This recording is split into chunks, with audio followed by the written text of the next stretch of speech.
back to part 2 of the interview with Retief Odendaal, folks. You said something that was very interesting in the first portion of this conversation. The DA is often accused by other parties, particularly smaller parties, that oftentimes find themselves in coalition or have similar values to the DA, often accused of being, how do I want to say this? They are, it's our way or the highway. They're demanding, and the DA doesn't listen, and they have to be in charge, and they want all the positions in a coalition. And a coalition is made up of partners. The reason I mention that is that we hear that in other places like Schwane or Joburg, but here in Nelson Mandela Bay, that doesn't seem to be the approach that took place with this massive 10-party coalition. It seems like parties work together pretty well.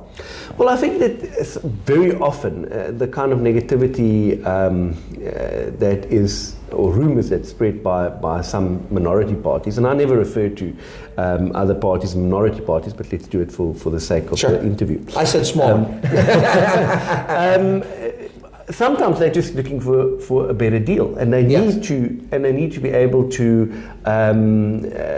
give a reason as to why they want to leave this coalition, and then the DA becomes they don't listen, they're arrogant. Yes. And all the rest. So, but I do find that the only way that you can make coalitions work is to make sure that people understand that all role players must be treated equally. And that's what I've already said. It worked in Nelson Mandela Bay, because then all of a sudden everybody feels that that their voice actually matters. The strangest thing that we did here was we also invited all political parties. Sure, not just the ones you thought you would be in a coalition with. To contribute. And, although the ANC was in, and EFF was in opposition to us, their councillors had an open door to the mayor's office. They could come in with any problems and they would be dealt with. Well, I think that's important, because you're not the mayor of the DA. You're the mayor of Nelson Mandela Bay, and absolutely. They represent constituents, and their concerns for service delivery, for rubbish removal, for law enforcement are your concerns. Absolutely, and I also think that, unfortunately, over the last couple of years, local government has become too politicized. Now, obviously, you need to vote for a political party, and that's how the system works. And that political party will get representation at council, and that's just the system. But I do believe that if all political parties find a way to work together, and yes, there'll be times when you won't agree, and where there'll be political tussling, and differences, and council posturing, and that's fine, because that's the nature of politics. It's politics. But the majority of the time, people must just, our local government politicians must just be able to put their differences aside and identify solutions. And this is why it is so important that we embrace the whole of society approach, where you actually get the private sector, civic society, to come to the table and sit with politicians of all political parties and identify solutions to our problems, working together to find solutions. And that is very necessary, because in South Africa, especially at local government level, there's been a brain drain. Government simply do not have the skills. Not just at government level, also the private sector. Yeah. Yes, but I think it's worse in no, it definitely is, because the private sector is profitable and people are looking for a better life, and so. Yeah. And if you speak to stakeholders like your respective business chambers across the country, all of them just want their municipalities to work. They want government to function. They want to be able to come up with workable solutions to make it better to run their operations in their respective municipalities. So I found that not once did I pick up the phone and speak to a stakeholder that was unwilling to help. They were always willing to help. They wanted to work together. And sometimes municipal officials or government officials, they're suspicious of working that closely with the private sector. And I think sometimes it's because they don't want to be exposed, that they may be not as skillful as they would want to portray themselves. But at the end of the day, we all need to understand that if we're going to find solutions for our problems, we're only going to be able to do it if we work together. Well, you don't have to answer this question. I'm going to make a statement, and if you want to wade into that water, you're welcome to. But what you say about politics is true. And the thing is, however, though, in the case of South Africa, there's also a couple other pieces here, I believe, that are in play.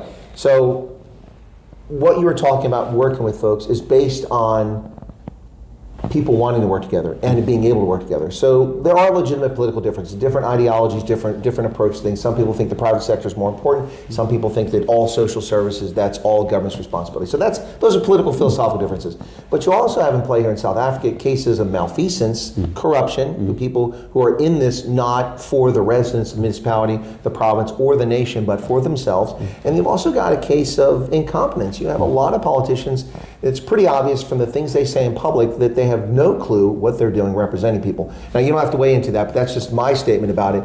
And that, I think, complicates South African politics, because if everybody's capable and they're honest, then you still have philosophical differences. You can work through those. But if you have philosophical differences, and you have people that want to be criminals, and you have people that are incompetent, then you really have a challenge. Yes, absolutely. And that's a couple of loaded statements that you've made there. But I agree. The reality is there are good people in all political parties. Sure. And good, reasonable people need to work together in order to find solutions and we can't allow the politicians that do have nefarious agendas to destroy Project South Africa, and that's why I might be in opposition to the ANC, staunch opposition to the ANC, but I do believe that there's still some good people in the ANC. Well, there has to be. There has to be, and I know there. Well, you've worked with them. I'll work with some of them, yeah. And you absolutely have to identify those people and work together and bring the private sector on board in order to find those solutions, and that ultimately is where we are going to make the difference. And I'm still tremendously optimistic about the prospects of South Africa, and we dare not fail it. Because what has happened in 1994 was an absolute miracle. And what has derailed Project South Africa over the last couple of years maybe was corruption in governance and self-interest. And I believe that there is a willingness from certainly the private sector, but from many political parties also, to get it right. And I just don't know if it's too late for the ANC, because they seem to be losing a lot of support because of the inherent corruption that has found a home or a holding place within the. It's taken up residence unfortunately for a portion of that party. But as you say, there are legitimate, honest politicians in that party that will work with folks.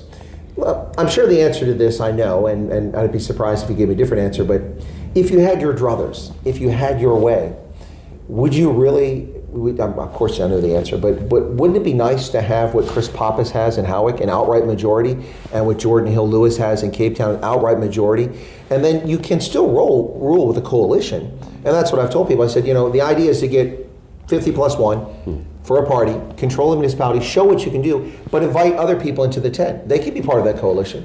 Well, absolutely. I think that political parties contest for political power to ultimately garner enough support to have a majority government. And we've seen that the DA, where we've got an outright majority, we govern well. There's only two parties of government in South Africa, essentially. It's the ANC and the DA. And it's chalk and cheese. They're vastly different results. We've seen that the best run municipalities in the country are all DA-run municipalities, and we've seen that by far the majority of ANC-run municipalities, like the ones here in the Eastern Cape, are just collapsed governments, broken. and bankrupt. So absolutely, and we want to work towards ensuring that here in Nelson Mandela Bay we get an outright DA majority. And that's what we are focused on over the last couple of over the next couple of months and years. But I also just want to say that I sincerely believe, as much as it is important for all political parties to work together, I sincerely believe that the only viable alternative for South African government that works is one where the DA partakes in. I think that we've proven that if you look at the Western Cape, which we govern, that province just absolutely miles ahead of the other provinces. And it's got the lowest unemployment rate because we are focused on making sure that we act as an enabling environment for business to thrive so that we can create jobs. Well, to reinforce your point there, and again, not to be a fanboy for the DA, but I would argue, having interviewed him a couple times, plus his deputy, and having been to Howick now twice in the last year, and I'm headed there again this coming weekend, that an outright majority for the DA in a place where they've never ruled, in Howick, they turn things around almost instantaneously. That municipality, Umgeni, is really changed into past year, and it continues to change because a party that's focused on accountability and delivery is in power now, but that's an outright majority that they've done that with. And so I suspect that the next time municipal elections in that municipality, that your party will probably soar and have a clear majority, not just a slim one, which they managed to get this time. So there's a big difference when you see that. But I will push back on one thing, and I don't think it was intentional. It's an oversight, though. You mentioned, and I might have misunderstood, about there's really only two parties in power, and I think you're talking about the municipal level. But actually, in the case of KwaZulu-Natal, we have the Inkatha Freedom Party, which only controlled 8 municipalities before 2021. But because the ANC's internal insurrection and ANC voters staying home in 2021 on the 1st of November, they just didn't go to the polls in KZN, the IFP gained just 2% more voters. And that was almost exclusively in KwaZulu-Natal. But now they control, through an outright majority, a coalition majority, or a minority coalition, 26 municipalities. So they have an opportunity to show their stuff too. Whether they're succeeding or not, I don't know, and I'll be in KZN soon taking a look at those municipalities. But they have an opportunity to show what they can do, just like the DA has been able to do in the Western Cape, and also in Gauteng in a few places, and now in Howick. So I'm just pushing back a little bit. I might have misunderstood. No, that's fine. Look, I mean, the IFP, obviously, I spoke about politics in generally in the Eastern Cape, but also the IFP is far smaller. They barely exist here. Yeah. So they're largely KZN. Yes, largely KZN, and I didn't focus on that. But apologies for the oversight. No, you apologize. I just want to make sure I was clear. I didn't misunderstand. No, I think that's an important note to make. You know, at the end of the day, and I've also said that to many other political parties, that if there's currently one enemy of the state, it's the maladministration of the ANC. So the ANC is an enemy, and I believe that the EFF is also becoming quite dangerous, and therefore all other political parties need to work together in order to find alternative governments to the ANC collapsed government that we've seen. Well, in fact, that's the National Convention, which is taking place. John Steenhuisen's so-called Moonshot Pack, as he named it. I prefer to call it a Mars Shot Pack, but you can go a little bit further. But that's on the 16th and 17th at Emperor's Palace in Gauteng. I'll be there, and we'll see a number of opposition parties coming together, trying to do exactly what you just described there for the national elections next year. Absolutely, and it's very important. 2024 is celebrating our 50 years of democracy in this country, and it's probably one of the most important elections post 1994. It will define where South Africa will be heading, and we certainly need a change at a national level in order to take this country forward. And I believe that the Democratic Alliance will play a leading role in determining the future of this country over the next couple of years. Well, let me ask you a question on a personal level, Retief. A number of people who know you have told me, we've never spoken before, but a number of people have told me that you're a very humble guy, and that you're not an agitator, so to speak. I don't. That's the word I'll use. So I guess a troublemaker. Maybe that's not the word, but people said you're a humble guy. And let me ask you this question. Normally in politics, you go from city council to municipal council to local or regional government to state or provincial to national government. But you were at the provincial level, and you came back down here to be on a city council. In some places in America, they'd be like, well, that's kind of a step down. Why doesn't this guy doesn't have an ego? What's going on here? I suspect, based on your enthusiasm, what you're talking about, that for you it's just about serving. Now, if I'm putting words in your mouth, correct me. No, I have a tremendous passion for this city, and I want Nelson Bay to work. Oh, so it's okay. So if we ask you to go be like in Jan Kempdorp, you might not necessarily be. I might not necessarily want to go to another municipality. No, no, I'm passionate about my city, and there's also another reason. In South Africa, everything really happens at local government. That was my point in the elections. Go ahead and finish your point. And I'll come back to it. At local government level, that's really where the tire hits the tar. The iron hits the... And you can actually make a tangible difference. And yes, politics at a national level is very, very important because it sets the policy. It's sexy. Yes, absolutely.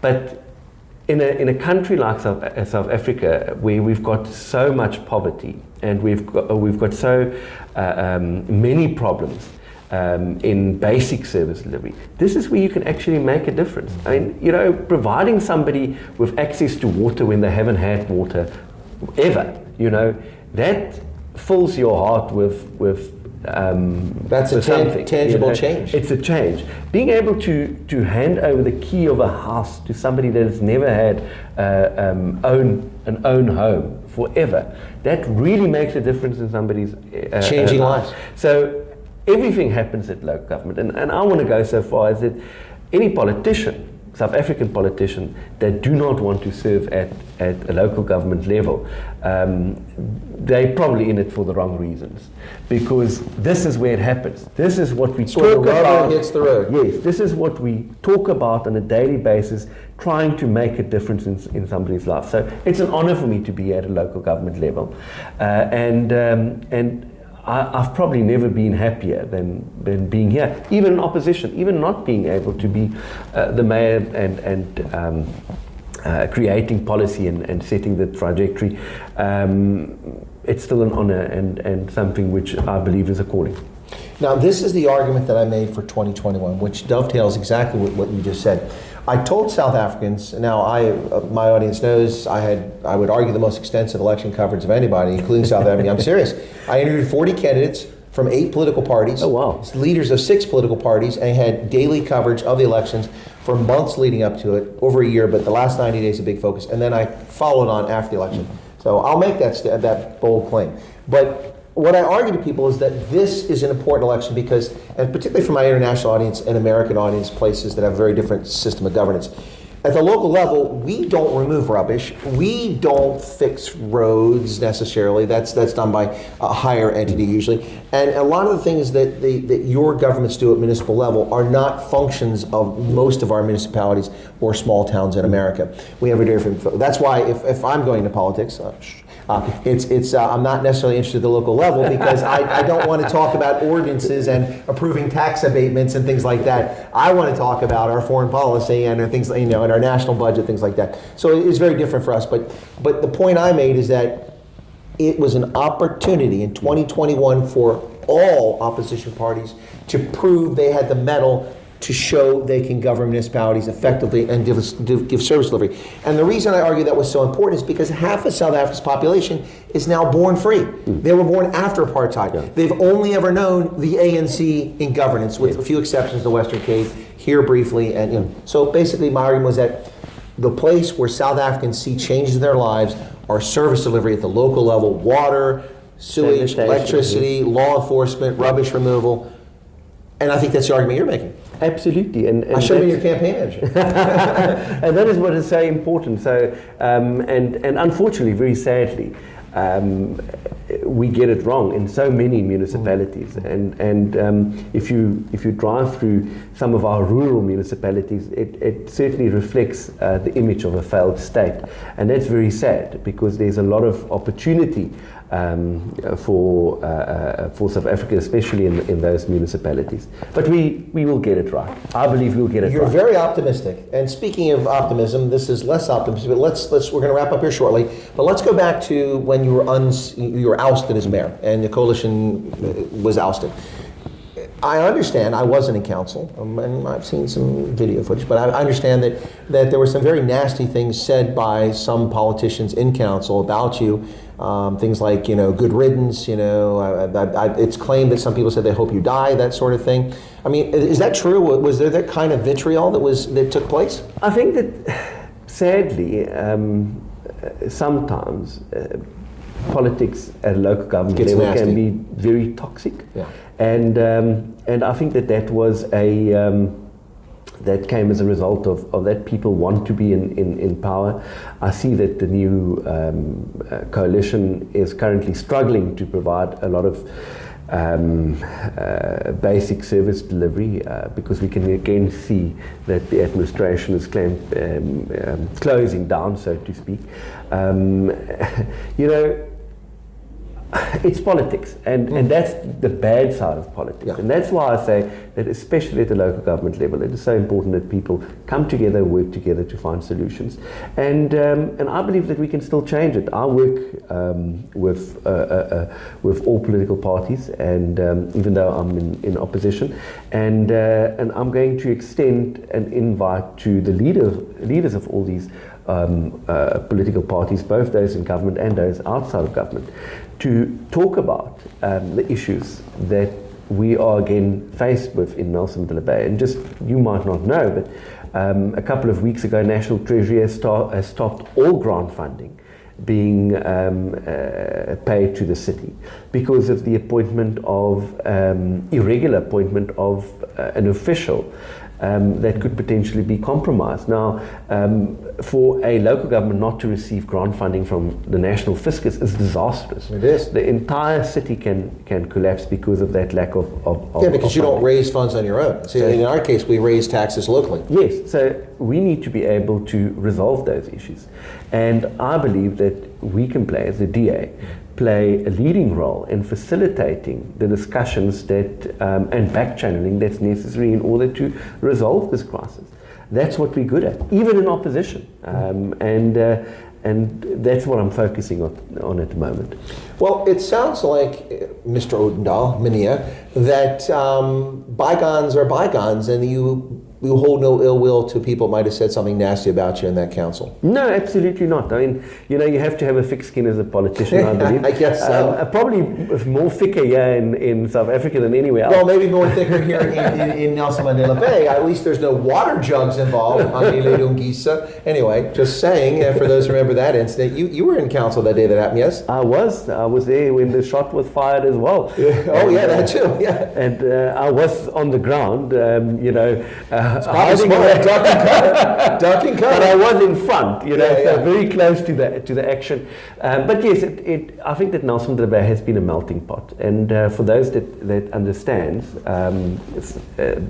the history of our country will remember that Nelson Mandela Bay, Port Elizabeth, and what was then known as Uitenhage, now known as Kariga, played a very central role in the struggle. But then we also became the first uni-city, the first city to have a democratic arrangement whereby council comprised of all political parties, and this is essentially the first city to have a democratic dispensation in the country. So a rich history, and that's why I'm so determined, and I believe that there's many other people that's also that determined to make sure that we get it right here. And if we made it at that stage, we can make it again. And there's a lot of opportunity here. We just need to make sure that it's realized. Well, Retief, you've been very generous with your time. We're going to wrap up here, folks, but there is one important topic we must discuss before we go any further, and we can't end a conversation without this. I presume that you're a rugby fan. Am I wrong? Yes, absolutely. Okay, so with that said, the Southern Kings are gone now. Yes. Of course, I've interviewed Bram van Straten, who was with the team. Do you have a favorite team without the Kings here? Do you root for somebody? Yes, Wait for it. No, I'm a Stormer fan. Yes! Yes! All right, okay. So we will publish this interview. It all was contingent on that response. No, just kidding. I'm also a Province and Stormers fan. Have been for a long wonderful, time. wonderful. Excellent. So good. Well, I mean, look, the Province is pretty good, and the Stormers are stealing talent from the Eastern Cape. Isn't Sia from this area originally? Yes, very, very much so, and it's sad because we've got a lot of opportunity in that regard as well. We've got some excellent rugby schools here, and we grow a lot of good talent, and just unfortunately they lost to other provinces. Yeah. So we have to make sure that we get our at a provincial level, our rugby side right here. Unfortunately, EPE Rugby, we invest quite a lot of money in EP Rugby, and it hasn't really delivered the kind of fruit that we needed. So a lot of work needs to happen in that regard. But it can be done because we certainly we are certainly growing the timber here. We just You're need just the ability exporting it to around the people country. there. Yes, Yeah. absolutely. Yeah. Now, I said last topic, but there is one question that's puzzling. For those who know a little about South African history, you'll see the name Retief, and of course, your first thought's probably Pete Retief. You know, so it's a surname. So there's no relation there. I know, but I mean, but it's a surname, and then and your surname is Odendaal, so it's like you have two surnames. Did we? But is that unusual? I mean, I don't know anyone named Retief before. I don't know if it's unusual, it just so happens, but the funniest thing is my colleague in Tshwane, the Tshwane mayor, is Celia Brink. Now, Yes. Celia Brink It's also a surname, surname. So we have quite a good South African golf player, and he's Retief Goosen. And if I had a rand for every time somebody called me Retief Goosen, I'll certainly be a wealthy man, because that very often happens, even in media interviews and so on.